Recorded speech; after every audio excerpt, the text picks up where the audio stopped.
These are rare pictures of North Korean laborers at work. Not in the Democratic People's Republic of Korea, but in the far east of Russia, operating under an agreement between the Stalinist dictatorship and a company run by British businessmen. North Korea. To the west, a pariah state. It's known for its secrecy and its famines, its leaders' brutality, and its politics of belligerence. At home, North Koreans live under total government control and under the watchful eye of the dear leader Kim Jong-il.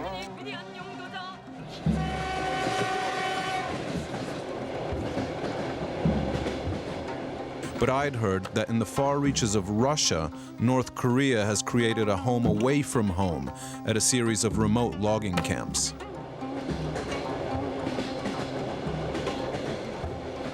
So I set out in search of the camps to ask how the Koreans came to be given vast tracts of Russian forests to harvest and who was benefiting from the arrangement.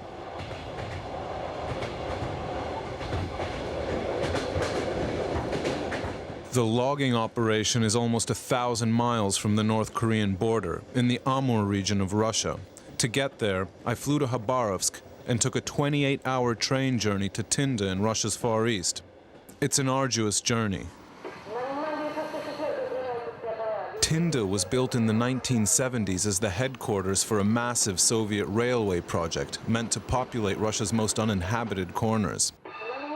Tinda is also the headquarters for the region's logging operations, manned by about 1,500 North Koreans scattered over hundreds of miles.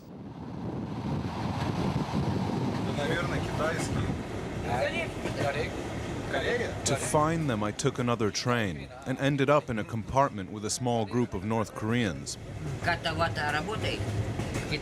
They didn't look like loggers. They had mobile phones and wore suits, as well as pins of the great leader Kim Il-sung. I was told later by logging officials that they were part of a North Korean security force operating from the camps. Filming there was going to be difficult, and local journalists who had tried to do so before had been detained. A driver who knew the area said he could help me find the logging sites.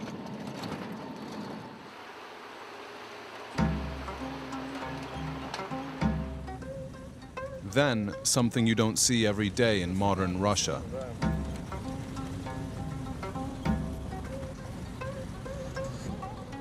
This is one of the North Korean logging camps. The whole place seems abandoned, but I'm told that there are still people living in some of these buildings. So we're going to try not to spend too much time here because we know that the North Koreans haven't been happy to be filmed before. They've got their propaganda. It seems to be some kind of a working schedule here. And there's a giant stela in the middle of the camp. It reads, "Our greatest leader, Kim Il-sung, lives with us forever." Not all of the buildings were empty. This one was labeled Laboratory of Kim Il-sung's Theory, a commonly used slogan found on North Korean administration blocks. It was well maintained and appeared to be still in use. As we moved around the site, it was clear that the majority of buildings were derelict and in the process of being taken down. This camp looks like it had everything. They've even got their own theater. In Soviet times, North Korea sent thousands of prisoners to Russia to do labor in the woodcutting camps. They came under an agreement signed by the Soviet Secretary General Leonid Brezhnev and North Korea's first leader, Kim Il-sung. The deal was that North Korea provided the manpower and Russia the trees. We headed further along the road into the forest, and before long, we began to see signs of woodcutting activity in the area. After 4 hours on the track, we finally found a group of North Koreans hard at work. 2 workers were lashing logs together by hand and using antiquated machinery. It was already 9 p.m. when we arrived, but the work was still in full swing.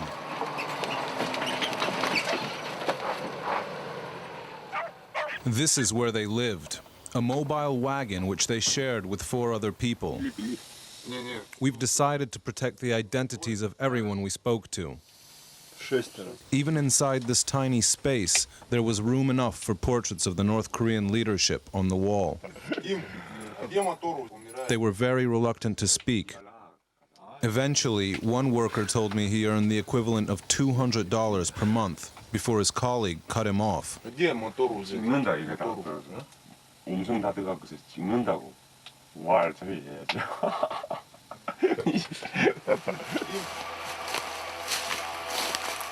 It was midsummer and the days were long. But temperatures in this area regularly drop to 30 below zero in winter, and loggers work year-round. I met some lumberjacks who seemed happier to talk. Вы из Пхеньян? Да. Понятно. Я прошлом году сюда приехал. В прошлом году, да? Да. Ага. А платят сколько? Сколько? Рублей. Работа много, тогда много платить. Много платят, да? Мало, тогда мало платить. И сколько лет будешь тут? Когда? Когда домой поедешь? Когда домой? Когда? Еще 2 года. I spoke to some of the men loading logs onto trucks. 제사지 맛있나? 그렇지? 제사지 $1. 제사지 $1. И сколько машин в день ты можешь? 아주 제슬로. Один число. 네, 아주 제슬로. 제비야지 맛있나? 그렇지. 9, в смысле, делать? $9 в день. Май деньги. Не дали деньги? Интересно, а когда будут деньги? Не знаю. А что, домой не поедешь без денег?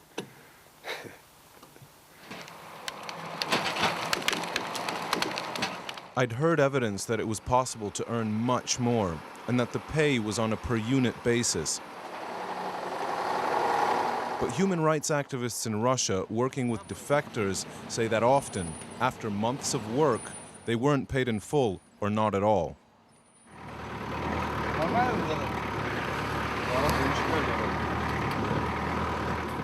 We visited a camp where logs are loaded onto rail cars before being shipped to markets in Japan and China. This slogan reads, "Let's strengthen our political thought by strengthening our revolutionary ideology." Not sure what to make of us, the Korean workers seemed wary of our presence.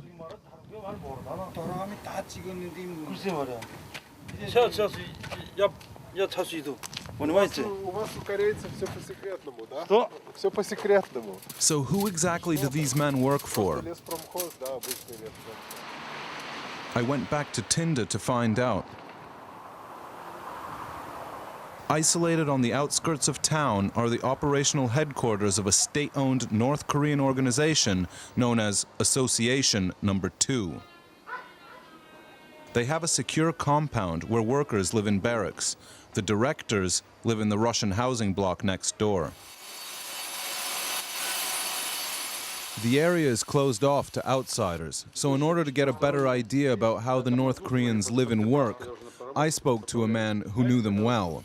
Sergei Sarnovsky has been doing business with Association Number 2 for many years.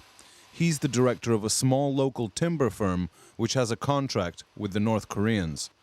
The Koreans work year-round with 2 days off per year. That's the 1st of January and the 15th of April, on the birthday of Comrade Kim Il-sung. Now they've got Kim Jong-il, so there's another day off in February. All the other days are working days, no matter what the weather conditions. They always work. Try to get a Russian to do that. They start asking for overtime pay. Russians don't know how to work in the forests anymore. He doesn't pay the workers directly. They answer to the Korean state. The Koreans work for the government and their Communist Party. They've got production targets. If the quota is filled, then everything is okay. If it's not fulfilled, well, then they've got their Communist Party of North Korea, and everyone gets punished, from the managers down to the worker who didn't fulfill the quota. So it's no surprise many have tried to escape. Over the last 2 decades, thousands have abandoned their work sites and fanned out across Russia. Those who were able to get away now live in the shadows and in constant fear of arrest and deportation to North Korea. Branded enemies of the people by their homeland, they're now wanted by Russian police and their own country's security services. As a result, they're very reluctant to speak to anyone they don't know. But I was able to track one down who ran away in the 1990s and has been given refuge by a Russian family. I was working endless hours. 12 hours is normal in North Korea, but working 12 hours at the camps is very hard. In winter it is very cold and difficult to work 12 hours. It's hard to work on an empty stomach, but the living conditions were the worst part. The logs cause injuries. The drivers drop logs and people get killed. Because people are so cold, they can't avoid falling trees and are killed.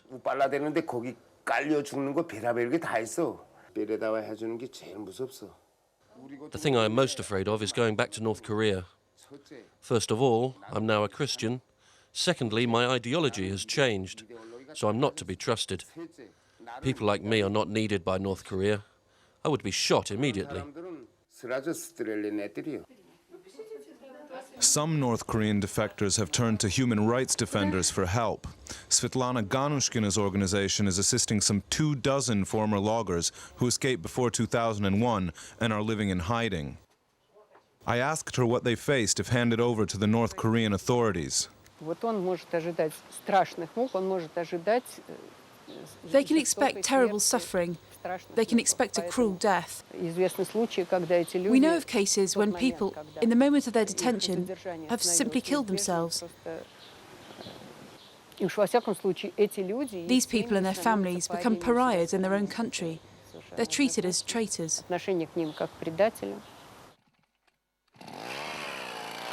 So who benefits commercially now from the North Korean labor in Russia's Far East? The North Korean state provides the unskilled labor through an entity called Association Number 2. They're rewarded with 35% of the proceeds. That's approximately $7 million per year.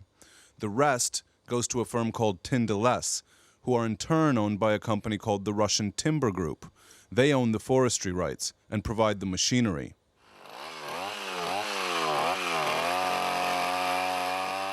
The Russian Timber Group is the largest logging firm in the region by far and has about 1,400 North Koreans working on its sites.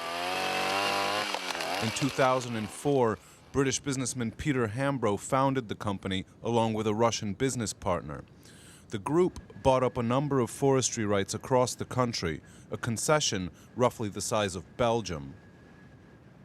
Hambro started out in Russia's mining sector early on, as he explained to the BBC last year.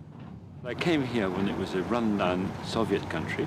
It's transformed itself into a capitalist country, and I think it will continue to transform itself and become just like the rest of the major world countries again.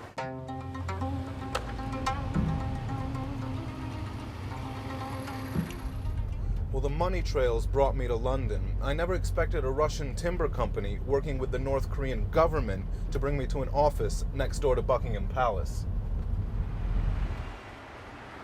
Peter Hambro owns a controlling stake in the Russian Timber Group with his Russian partner.